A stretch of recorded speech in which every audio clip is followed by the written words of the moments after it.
Good day, Commanders. Omni Kai here, Soldier First Class.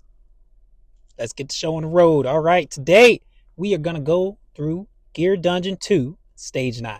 We already did Stage 8. Let's do Stage 9. This is the lineup I'm going to use.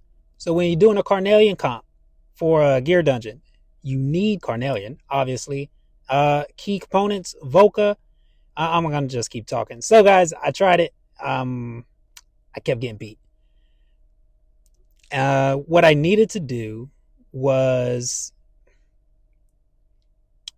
she has her bashing ring, cool. I kept letting people down, like letting enemies through. So I used the ISN, and I guess I'm just not killing it fast enough, or killing the enemies fast enough in order to even wipe them out. Which, this is great, like if you're able to kill them fast enough, and this is increasing your damage, so it's easier to wipe everybody. But I'm going to use the Lunacy Visor because that provides me an extra block. And I think it'd just be easier because Estrid, she can do it. I know she can do it. All attack percentage pieces on her. Get her attack sky high. Volka, Lunacy Visor also for that extra block. And get her attack sky high also. We'll just use the level 10. I don't think she needs a level 25. So we'll try it here. But yeah, key components is going to be Volka, Astrid, and Silas Hex, or at least a physical damage dealer and a magic damage dealer. That's going to be able to take out the Volka clones that come down on the top portal up there. All right, so now let's get it. So first off, we'll place down Volka, and then you can either place down your secondary tank, Brokir, and or, in my case, Baron, somebody that has unyielding. It's just a plus. You don't need it because you're going to have Carnelian, and then they'll provide that extra life anyway. But you do want to get Volka down, Carnelian. If you have Invig set on her, that's what I have.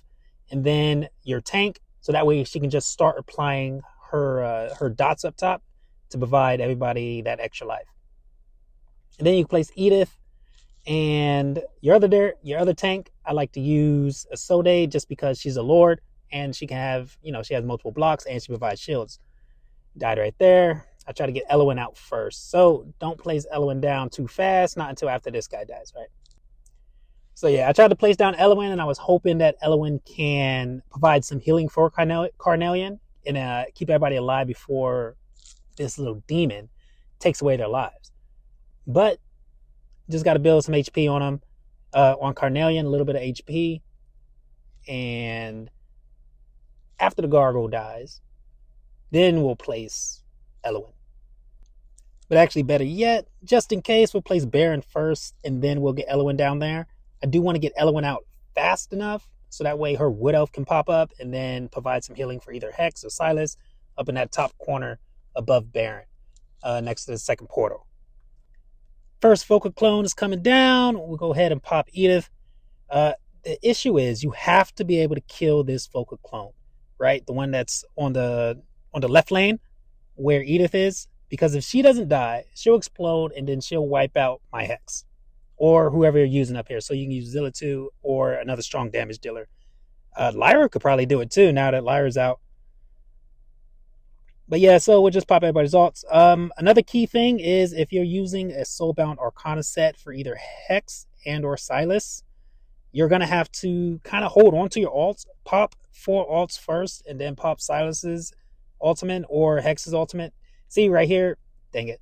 So Hex just died because I didn't kill the Volka clone fast enough. All right. So it is going to be trial and error, right? RNG, different things happen every time you place it. But the key thing is that we just have to beat it once. Got to 3-star it, basically. All right, so same setup, guys. All right, so I'll try to walk it through. So Volka down first, Carnelian, then Brokir, or your tank. Now we're just waiting for costs to come up, and then we'll go ahead and place down Edith right here. Oh, we'll wait. I want to wait until Baron at least has his, or close enough to where he has his unkillable from Carnelian. So once those two have their beads on top of them, those red dots, then we'll place down Edith.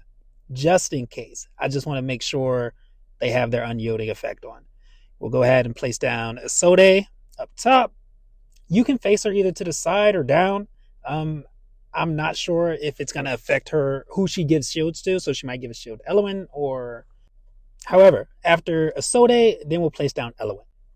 And then I'll throw Hex up top. Let him start building his ult so that way he can come out right away. And then as the Volca clone comes down, pop Edith's ult. Basically, when it's next to Hex or whoever you're using up there has your damage dealer. Not Estrid. Haven't Estrid? Edith? Who'd I been saying? Oh well, Estrid. Y'all know who I mean. The white lady, the girl with the white hair. Ironically, they both have white hair. So does Isote. Alright, so yep. You place down Oleg. Right as the second Volca clone starts coming. Now we're really just, come on, Estrid. As long as she kills the Volca clone on the left, we're gravy. Because Hex can handle this one right here. He can kill the magic Volca clone. Estrid took it down. Awesome. Now we just... perfect. I like to keep Hex up for a little bit. So that way... he can finish off the archer that's sitting right here, right? Because they do start lining up. So when the other Volca clone comes around, there's going to be a secondary archer. And if there's too many of them, they can just kind of start wiggling by. So I do like to take them out. So as the second pair of Volca clones come down, we're going to swap out Hex, put in Silas, then same thing. So for the second clone, we're going to wait just a little bit until they start moving up top. These the magic defenders that's immune to magic, as they start moving, I just like to pop as Estrid's ult. Silas doing good work up here. Let's see. My Silas is unbonded, so I am a little hesitant to say he's for sure going to kill this Volca clone. Yes. All right, got that one down. But if you have a bonded Silas, you're gravy. You're good to go. So, I did not kill the other Volca clone on the left side where Edith is. Estrid is. And that's why we have Carnelian here. If you're unable to kill that Volca clone, once it explodes, you can pop Carnelian. However, you can't save Hex or Silas up there in that top corner using this strat, because Carnelian just won't reach. So that's why if you can't kill the Volca clone reliably with your Estrid or whoever you're using right here, then you're going to just have to pop Carnelian's ult in order to save him.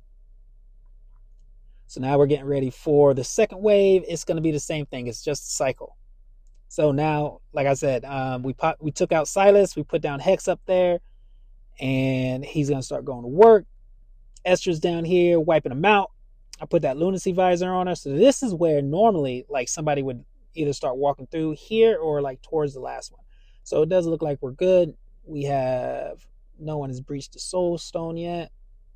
All right, so now at 25, when it's 25 out of 40, that's how I like to look at it, this other gargoyle will start walking around. Now, we do have everybody up to date with our Carnelian dot. So basically, at this point, we're just waiting for the gargoyle to die and then keep an eye on the health. Don't pop Elwyn's ult just yet, though, right? But we're still keeping track up here. So when the Volca clones swap with Silas and Hex, so after you kill that one, you can just place Silas down and he'll handle the little archers over here. Same thing, Gargoyle started moving. I already popped Estrid's ult. This Gargoyle is dead. He's sucking the life out of us. And then once you see these red circles go, then pop Carnelian's ult. And then it'll just give her another life. Then you can pop Elwyn's ult after that. But don't pop Elwyn's ult as you're trying to, use Carnelian's, because then it'll kind of cancel it out. This stage just gives you a lot to keep track of. Same thing up top. I didn't mention it, but once that Volca clone is in range, pop Silas's ult, pop Hex's ult. We're waiting for everything to come down. I did not see. God dang Silas. Silas failed me. He failed me. So he couldn't kill the last Volca clone that I needed him to take care of. And everybody got wiped out. I wasn't anticipating that. There's only so much Wrath can do. I don't even think he's geared properly. So 39 out of 40. Dang, so close. We already let one breach the soul stone. So I'm going to go ahead and Restart it again. However, I will cut this out and I'll get back like towards the end. So boom, here we are. All right. So now that we've done this for the 18,000th time, God, I can't talk. Okay, so we're basically at the last wave again. And as you noticed, I now have Cetrum here instead of Silas. And Cetrum has been a lot more reliable for me. I don't have a bonded Silas, so Cetrum is able to kill this clone. And voila, she's dead. Perfect. So now Estrid wasn't able to kill that clone, but I can revive these heroes down here using Carnelian. And actually, you don't even need it because they already had all the dots. They already had the unyielding on, so it's fine. Look, boom, perfect. I'll just place down a raft just to be here, and now we're just walking it in. But yeah, this stage it's annoying because there's so much for you to keep track of. You have to keep track of swapping your units out up at the top. You have to keep track of popping the alts. You have to keep track of everything. So that's really what it boils down to. However, you do need really good gear to make this work. So keep farming. And if you don't have great gear, this is all just support. None of this is necessary. I'll just place Hex up here to kill this archer, and then that's it. So that's 3 stars. I will go through and I'm gonna redo the run with Power of Dominance on, so that way it's a lot easier and it's gonna be a lot cleaner. So, all right, guys. Hopefully that was a okay explanation. Don't get discouraged if you can't do it the first couple times. This took me forever, right? So I think a couple hours one day, a couple hours another day, just to figure it out before I started recording. And then when I started recording, as you could tell, boom. I'll show Cetrum just because I swapped him out. If you have a bonded Silas, so much easier. You don't need Cetrum. So yeah, you can pause it, take a look at the stats if you want. But all right, guys, Omni Kai out. Have a good day.